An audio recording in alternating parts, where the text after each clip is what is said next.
Hello everybody, welcome back to our Reset Info channel. In today's video, I'll show you how to enable and customize your real control screen on the XPeng vehicle.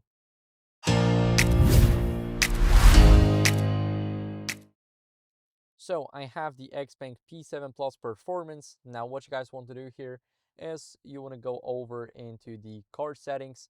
In the car settings, you want to go to the display, and in the display, you have the screen display right here.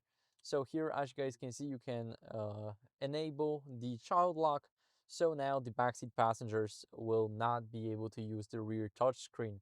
Here we have day and night time, so we can use the day mode or night mode, and it's all changing in the display. Of course, it's also changing here. So as you guys can see, we got it in the night mode now. I always like to keep it at auto. And here we have the adaptive day and night mode. So this will be switching based on the sunrise and sunset. Here we have the font size. We can make it small, we can make it large, but medium, I feel like it's probably the best here.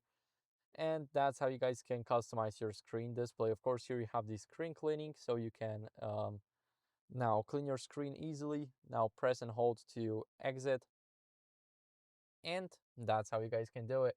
So thank you for watching. If you enjoyed this video, then leave a like, subscription, and a comment, and I'll see you in the next one. Bye.